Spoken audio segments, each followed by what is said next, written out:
did God accept Abel's offering but reject Cain's offering?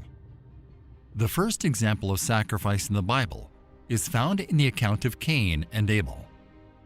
When Cain and Abel, the first two sons of Adam and Eve, presented their sacrifices before the Lord, Abel's sacrifice was accepted, while Cain's was denied. Genesis chapter 4 tells the story of the first act of worship in human history, as well as the first murder.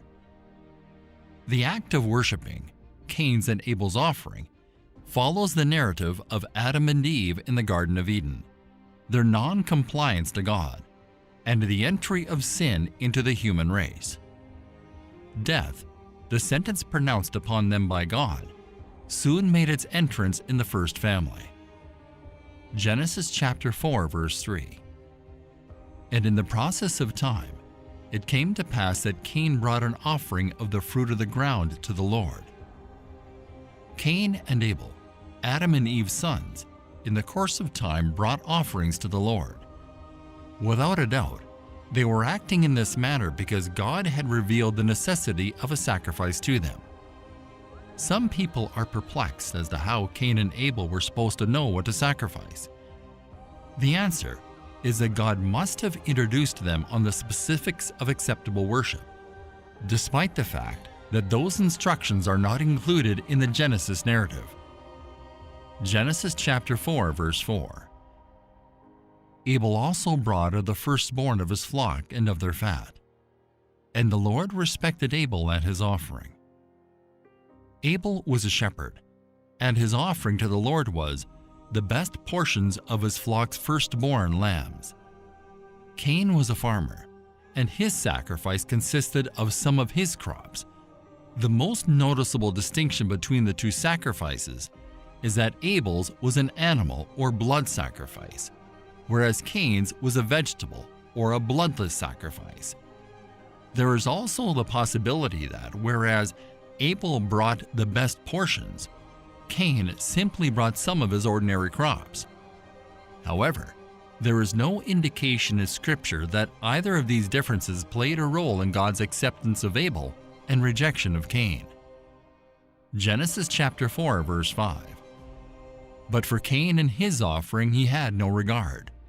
So Cain was very angry, and his face fell. What we do know is that the Lord looked with favor on Abel and his offering, but he did not look with favor on Cain and his offering. We also know that God examines the heart. 1 Samuel chapter 16 verse 7. But the Lord said to Samuel, "Do not look at his appearance or at his physical stature, because I have refused him. For the Lord does not see as man sees. For man looks at the outward appearance, but the Lord looks at the heart." Cain's motivation and heart attitude, as well as possibly something in his performance, made his offering unacceptable to God. It was clearly something he was aware of and could correct, because God tells him after the fact. Genesis chapter 4 verse 7. "If you do well, will you not be accepted? And if you do not well, sin lies at the door. And its desire is for you, but you should rule over it." You will be accepted if you do what is right. Abel, on the other hand, had the correct motivation, procedure, and relationship with God. This was a faith-based relationship. By faith, Abel offered God a better sacrifice than Cain did. People have had to come to God in faith since the beginning. It is impossible to please God without faith, and faith was clearly lacking in Cain. Hebrews chapter 11 verses 4 to 6. By faith, Abel brought God a better offering than Cain did. By faith he was commended as righteous when God spoke well of his offerings. And by faith, Abel still speaks, even though he is dead. By faith, Enoch was taken from this life, so that he did not experience death. He could not be found because God had taken him away. For before he was taken, he was commended as one who pleased God. And without faith, it is impossible to please God, because anyone who comes to him must believe that he exists and that he rewards those who earnestly seek him. They have taken the way of Cain, we read in Jude chapter 1 verse 11, referring to lawless men. Woe to them, for they have gone in the way of Cain, have run greedily in the error of Balaam for profit, and perished in the rebellion of Korah. This could imply that, like Cain, they devised their own methods of worship and did not come to God through faith. Cain's offering, while pleasing to him, was not pleasing to the Lord. Cain had perverted God's prescription form of worship in some way, and his heart was not right. Genesis chapter 4 verse 8. Now Cain talked with Abel his brother, and it came to pass when they were in the field, that Cain rose up against Abel his brother and killed him. He grew envious of Abel, and nursed his wounded pride selfishly. Rather than repenting in response to God's rebuke, Cain became enraged, and later in the field he killed Abel, bringing judgment upon himself. Cain's heart is revealed further by the Apostle John. 1 John chapter 3 verse 12. Not as Cain, who was the wicked one and murdered his brother. And why did he murder him? Because his works were evil and his brothers righteous. Those who belong to the evil one will commit evil deeds, and those who commit evil deeds will naturally despise those who commit righteous deeds.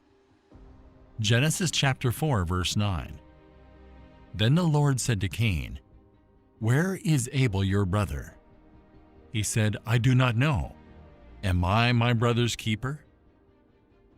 Cain's evil heart was revealed further when the Lord asked him, "Where is your brother Abel?" Cain replied, "I don't know. Am I my brother's keeper?" Cain responds with a stone-cold lie and an incredible level of arrogance. When Jesus Christ died on the cross, he atoned for our sins through substitutionary atonement. Christ's blood speaks a better word than Abel's blood, says the Bible. Hebrews chapter 12 verse 24. To Jesus, the mediator of the new covenant, and to the blood of sprinkling that speaks better things than that of Abel. Wicked men killed both Abel and Christ. However, as theologian Erasmus observed, Abel's blood cried out for vengeance. Christ's blood cried out for remission. The character of Cain and Abel are contrasted in the rest of Scripture. Cain is spoken of in Scripture as wicked, while Abel is called righteous. Jesus called him righteous Abel. Matthew chapter 23 verse 35. The Apostle John wrote, "Not as Cain, who was the wicked one and murdered his brother. And why did he murder him? Because his works were evil and his brothers righteous." 1 John chapter 3 verse 12. Jude said, "Woe to them, for they have gone in the way of Cain, have run greedily in the error of Balaam for profit, and perished in the rebellion of Korah." Jude chapter 1 verse 11. Cain's judgment. The Lord judged Cain for killing his brother. "So now you are cursed from the earth, which has opened its mouth to receive your brother's blood from your hand. When you till the ground, it shall no longer yield its strength to you. A fugitive and a vagabond you shall be on the earth." Genesis chapter 4 verses 11 and 12. Cain's judgment was banishment from God's presence and a further cursing of the ground. The earth, having been already cursed by Adam's sin, was further cursed with respect to Cain. Never settled. In addition, Cain will never be settled. He will be a fugitive and vagabond wherever he goes. This speaks of the nature of the sinner apart from the Lord. There is never any permanent rest or peace unless a person is in God's presence. Summary. For some special occasion, God ordered Cain and Abel to present him with offerings. Cain's offering was rejected, while Abel's was accepted. There are 4 basic interpretations as to why this is the case. Number 1. Some assume the acceptance and rejection of the offerings was due to the sovereign choice of God rather than the actions of Cain and Abel. Number 2. Many assume Cain's offering was rejected because it was not a blood sacrifice, but rather the work of his hands. Number 3.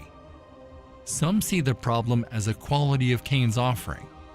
While Abel brought his best to the Lord, Cain merely chose some fruit at random to give to God.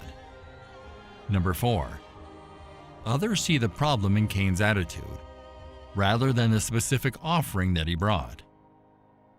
Cain responded by murdering Abel. God judged the murderer Cain by further cursing the ground and sending him away from the godly society. Cain would spend the remainder of his life as a fugitive.